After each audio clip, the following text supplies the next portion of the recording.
We're live, Aanchal. You can start now. Very good evening, good morning, good afternoon to all, wherever you are joining from today. I am Aanchal Shah.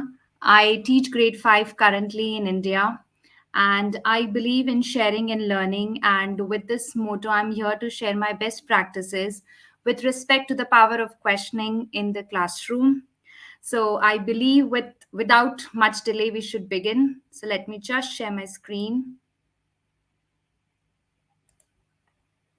Yeah, so let me start with the session objectives first.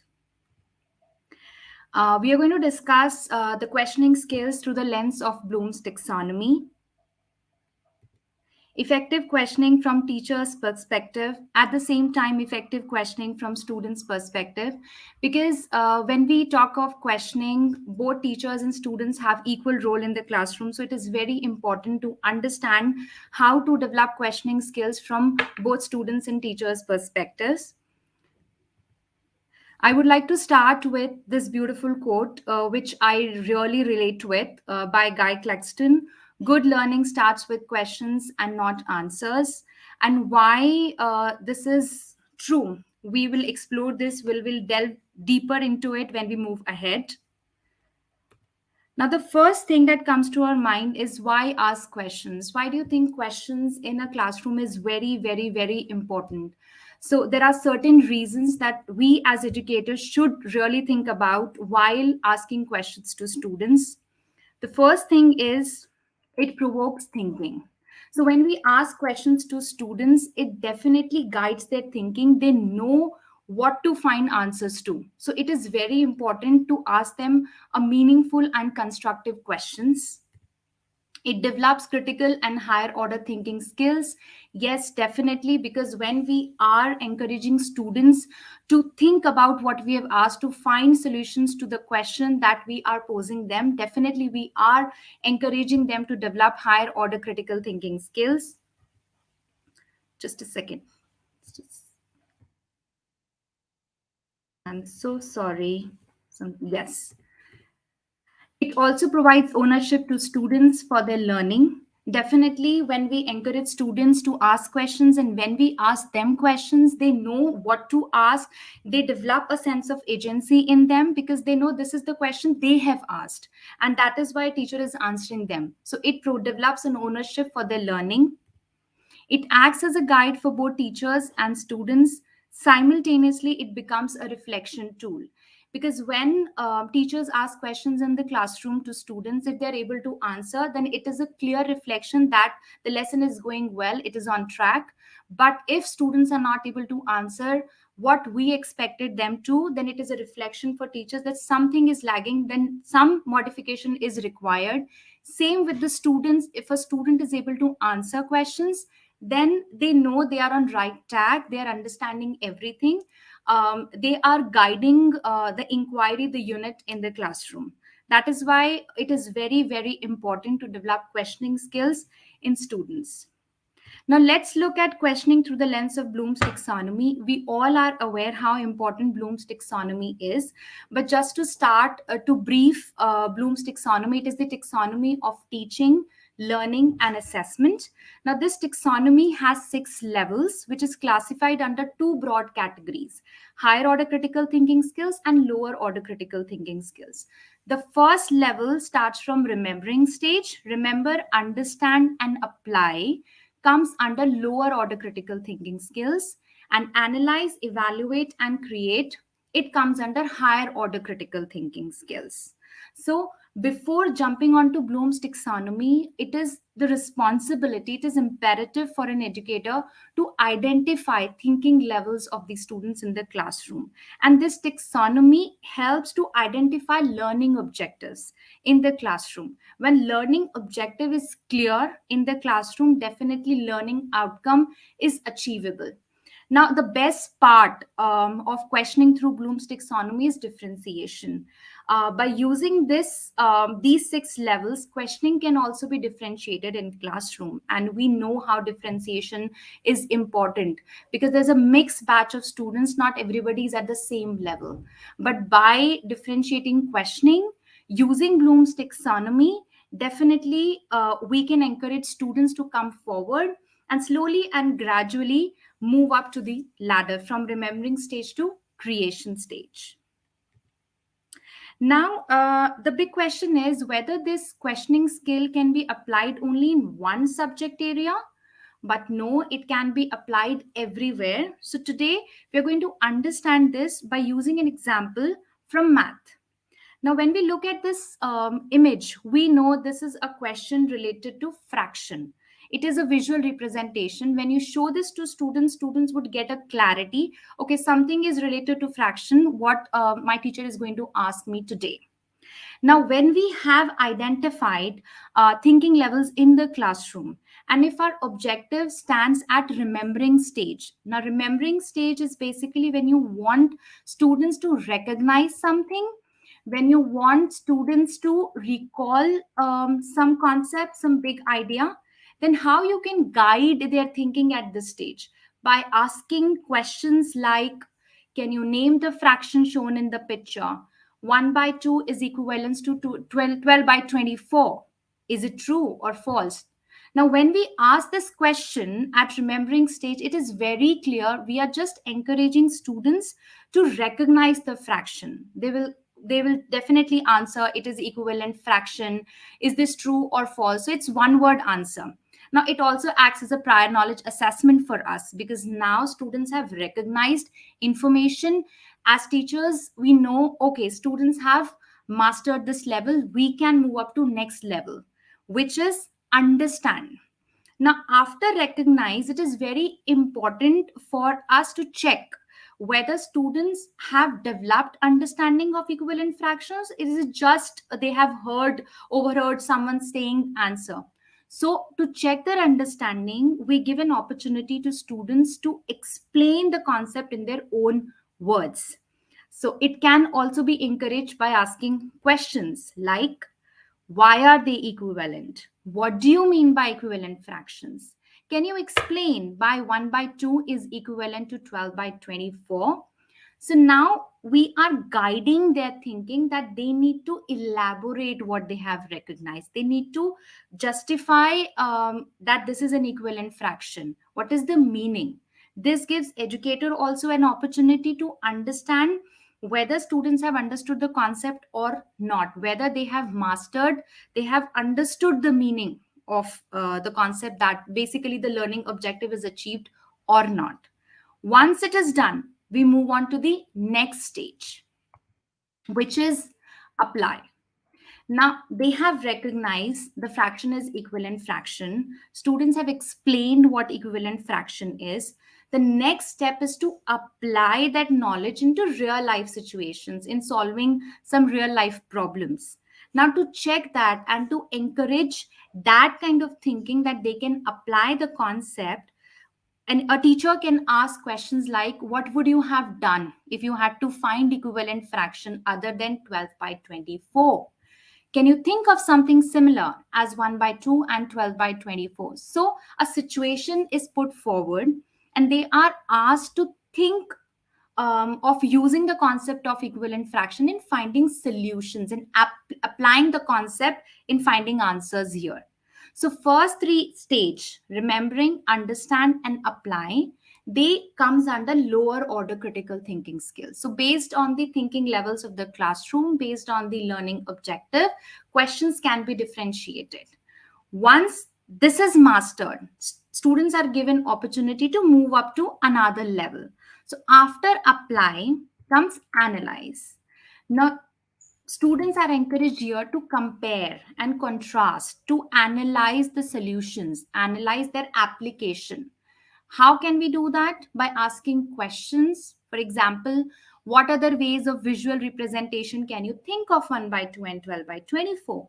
What would happen if the denominator in 12 by 24 changes to 19? So here the representation is shown in a grid, a rectangular grid, right? But there can be better ways. Now, students are given this question to guide their thinking to think of alternative visual representation. What could be other ways? So they are analyzing the solutions at this stage. Once this is done, then they move up to evaluation. Now, when students are asked to evaluate something, they evaluate against a benchmark, a set parameter, or you can say success criteria. This is a part of critical thinking skills because they have to map the solutions, they have to evaluate against a benchmark, they will self assess, and self assessment requires, evaluation requires critical thinking. So students are given opportunity at this stage to develop this skill by asking questions like, what would you have done to make 11 by 20 equivalent to 1 by 2, and why? Not only you are asking them give a solution, evaluate, but why do you think? Why is very important.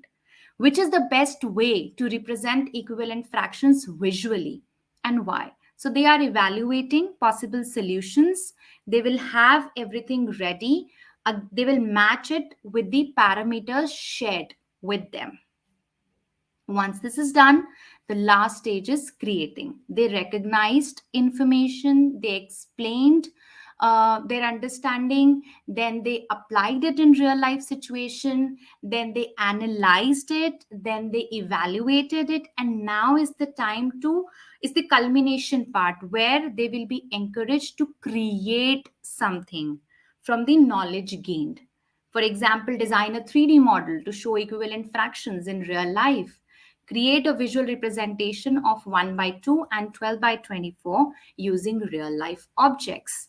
So, we are giving students an opportunity here through questions to think in order to develop both lower order critical thinking skills and higher order critical thinking skills. And based on the levels of the classroom, differentiation can be done, and slowly and gradually they can move up to the next level. So, this is the power of question when we talk of Bloom's taxonomy. Now, why do you think it is very important for students also to learn to formulate questions? Everybody asks questions, even a two-year old, 3-year old asks questions. But there is a difference between asking questions, but asking meaningful and constructive question. And it is a skill which needs to be developed over time. So, teaching students to formulate questions is very important. Why?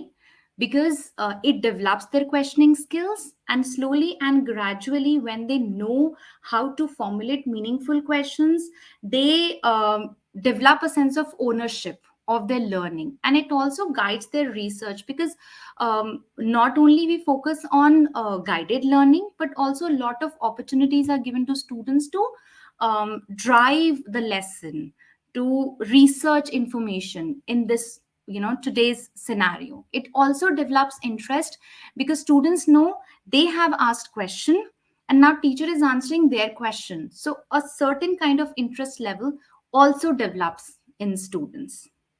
But the big question is how to teach them to formulate meaningful questions. So, a year back, I came across this wonderful technique, which is called question formulation technique by RQI. And since then, I've applied this technique and I've been doing it regularly. Trust me, it's not a 1 day job, it's not a 2 day job. Continuous reiteration is very much required. We need to practice this skill almost on a regular basis with students so that they actually understand the core and they're able to do what we intend to do. What is our objective is. Now, how to do that? There are certain steps. The first step is to identify a cue focus. Now, this is the step which is to be done by teachers. I have used a resource from Library of Congress. It is a wonderful library, online library, where you can find a lot of primary sources. So this picture here, this is from that library only. I use this resource during my lesson on civilizations and coordinates. Now, when you give students a cue focus. Now, it can be a video, it can be a photograph, it can be an audio clip, it could be a quote. You give them certain guidance. You can't just step in the classroom and ask them to start creating questions on civilizations, on maps, on coordinates. They will go haywire. They will be very confused. You need to give them something so that this is the parameter based on which you have to come up with certain questions. So once this is done, then you move on to the next step, which is to give them enough time to formulate questions. It is very important because they are amateurs. They need some time to think, to look at the cue focus, and then prepare certain questions. Now, this can be collaborative, it could be individual. I personally prefer collaborative for a simple reason. It develops communication skills, it develops social skills, it also gives students an opportunity to learn from each other. Peer learning, they also learn to respect multiple perspective. Right now, what they need to do, they need to write all the questions that comes to their mind for continuously 5 minutes. They will just discuss within their group or individually, and they will write on a sheet of paper. Make sure you give them that chart paper or sheet, whatever is available. Now, how will they create questions? Students might come and say that we don't know how to make questions. So, very simple technique is to give them 5 W's in one H. Give them question starts: who, what, where, when, why, and how.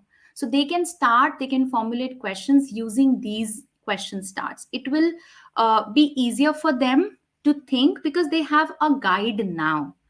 And it is very important to develop that mindset during this collaborative task, that all questions are important and relevant. It is quite possible that one member from the group has asked a question, but other feels that it is a silly question, it is not relevant, and the other student might have answer also to that question. But make sure the questions are all written, they are not answered that time, because that is the whole purpose, that is the whole purpose of developing questioning skill. And here, one more important thing can be done. There are some students who are very shy to raise their hands to speak up, right? But they think really, out of the box thinking they have. And if you're asking them to write questions, you can also write their names. If you find the question is very interesting, this will also develop a sense of belongingness and confidence in that student as well at this stage. Now, once they have their questions ready after a good discussion of 5 minutes, 5 to 8 minutes, depends on your class. Minimum is 5 minutes, which should be given to students to discuss enough, because that is really required if you're really hoping to get something good out of it. Once that is done, the next step is to teach them to identify priority questions. This concept would be completely alien for them once you start with this. So you have to break down this step into sub steps. That would be, first, teach them types of questions. There are different types of questions: open ended, close ended, of course factual, conceptual question, debatable questions, they are there. But let's not complicate things at this stage. The best part is to teach them two basic types of questions, which is open ended questions and close ended questions. We all know open ended questions are the ones which requires detailed explanation. Answers are quite elaborated, they are detailed. Those are open ended questions. But close ended questions will have only one word answers, direct answer, yes, no, true, false, like that answers. You can explain this to student. And when you're explaining this concept, what can be done is, for example, if there are 5 groups in the classroom, right? Minimum every group will have 5 to 6 questions on their chart paper.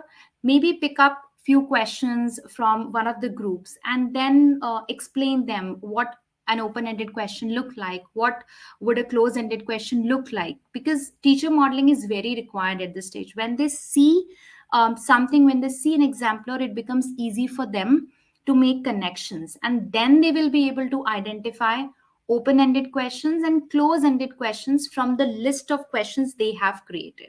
So they formulated their questions, they have identified which question from their list is an open-ended question, is a close-ended question. Once it is done, also ask them to write symbols in front of questions. If it is a close-ended question, ask them to write C. If it is open-ended question, ask them to write O. Give enough time. Again, time is very important. Give them enough time to do this activity. There'll be a lot of conflicts as well. Someone would say, no, it is an open ended question, no, it is a close ended question. But as facilitators, it is our job to guide them to complete this identification very carefully. Once that is done, the next step is to encourage them and to teach how to convert open ended questions to close ended questions and close ended questions to open ended questions. Now, so many things are happening at this stage. You're not only encouraging them to identify what is a close ended question, open ended question, but also converting them.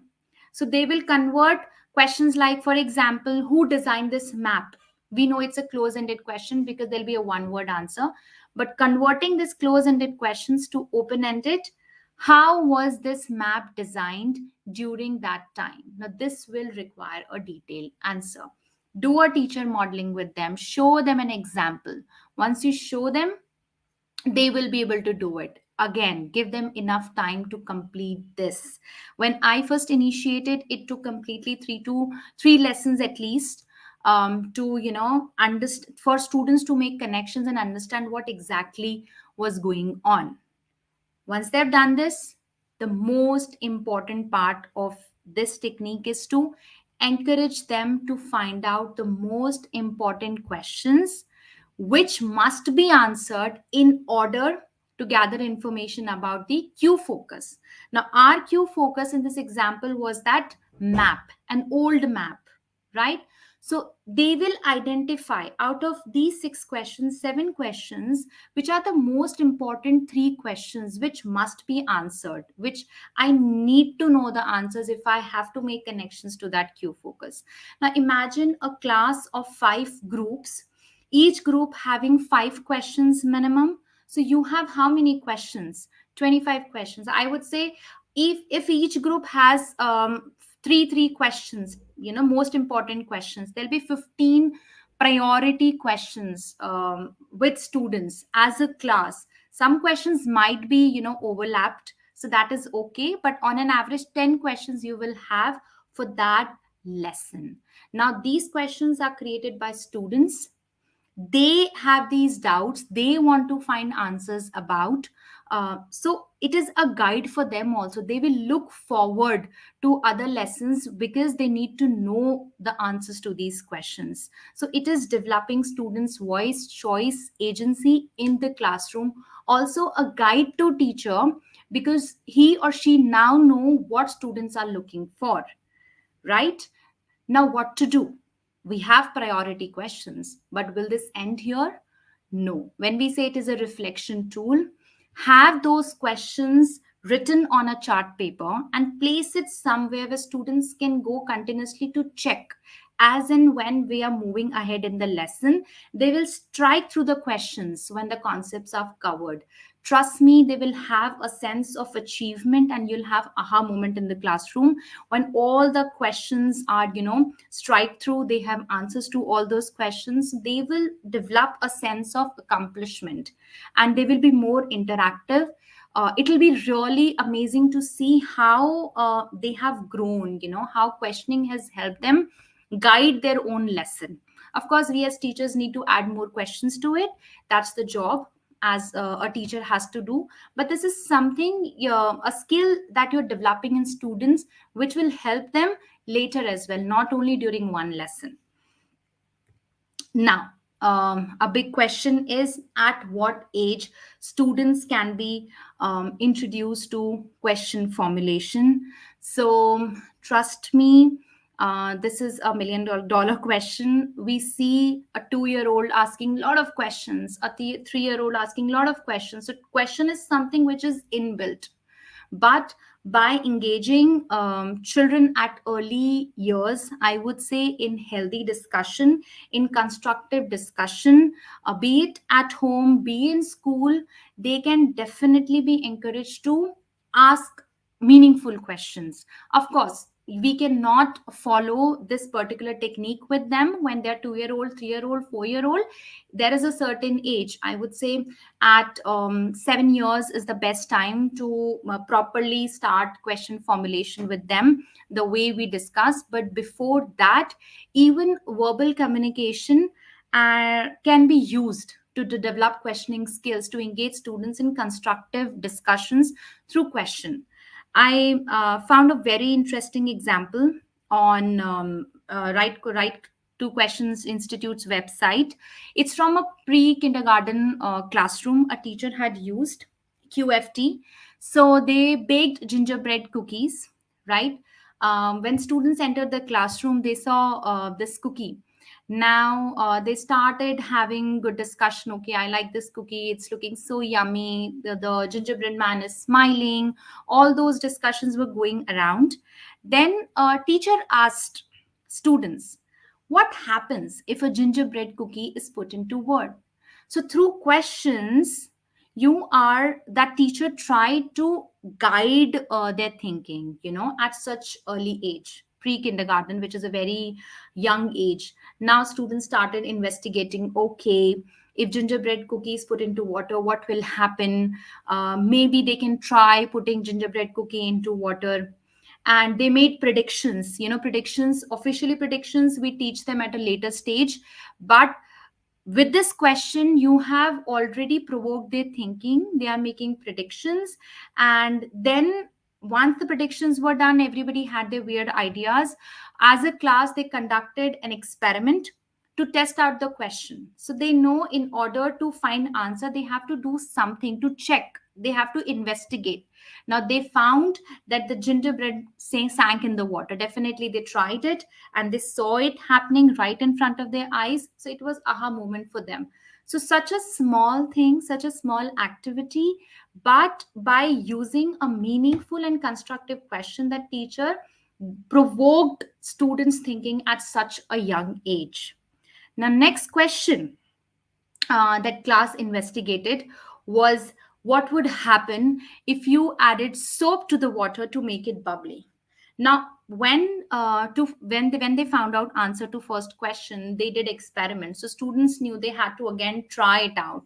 So they added soap to the water to make it bubbly, and they actually saw it, they visualized it, what happened. So at such young age, they investigated, they experimented, they made predictions. It provoked their thinking. They had wonderful suggestions. So it was a complete learning opportunity for students and for teachers also, to make the lesson quite meaningful, quite interactive. So it can be initiated at home also. Parents can be encouraged, teachers can give feedback and encourage parents to simultaneously engage in such healthy discussions with students at early years. It will definitely help develop higher order critical thinking skills in students, which is really really really important, because again it is all about students voice, choice and ownership.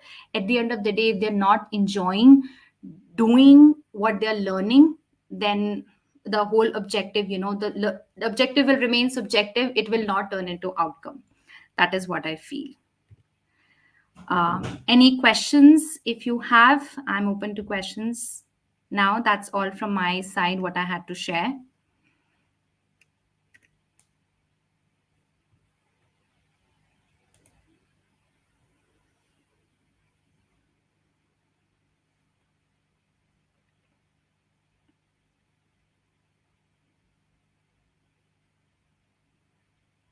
Hi Lakshmi.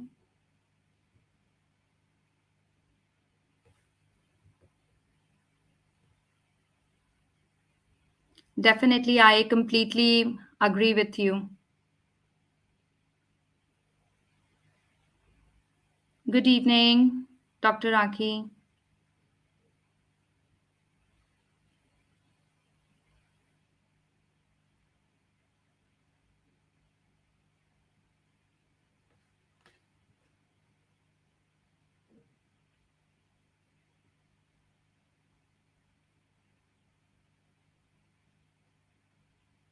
Hello, Samuel. Hi, Gazala. Hello, Jayashree.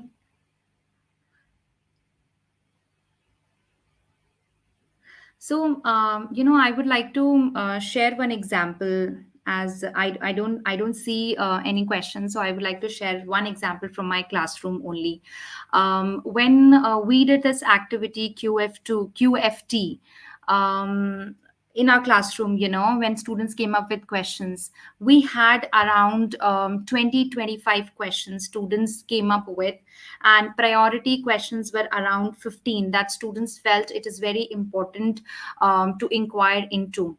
And trust me, when we strike through all those 15 questions, students felt, a sense of accomplishment. And next time, when I began a new unit, they were asking, ma'am, now it's the time to create questions. Shall we create questions?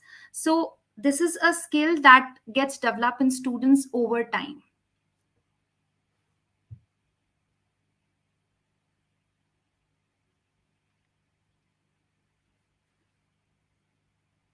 Thank you. I'm so happy you found it interesting.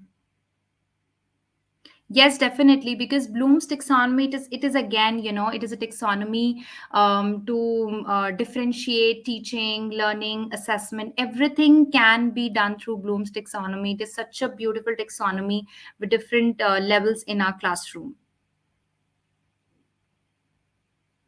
Definitely.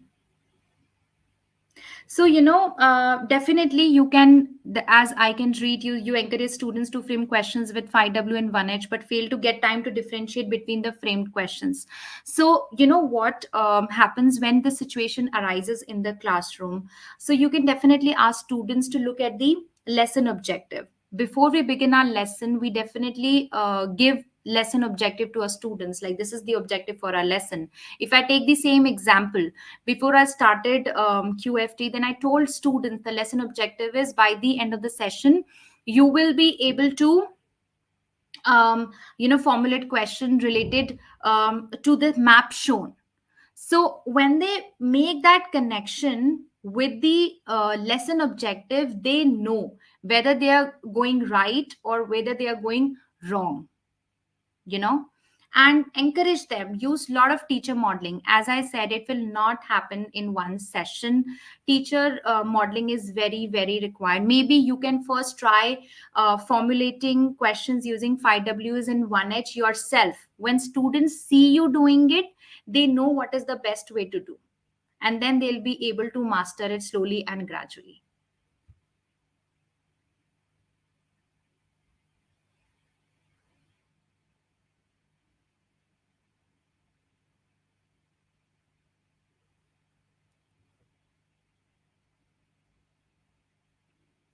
Thank you so much. I hope I was able to add something to your, I would say, teaching and learning experience today.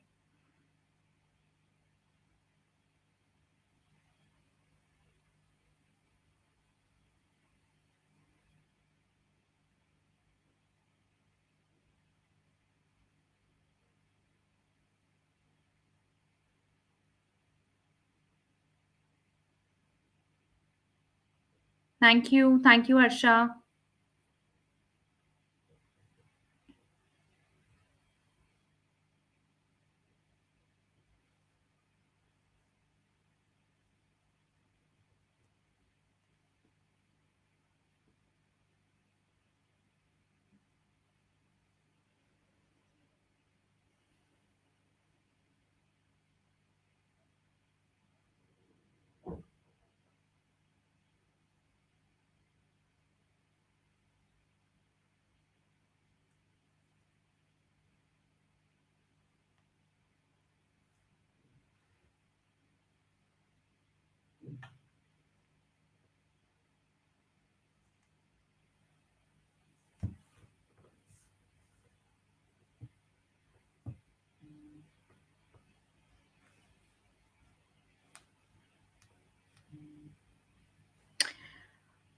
All right. I don't see any more questions. Thank you so much who could join today. Bye bye. A very good night. Thank you so much.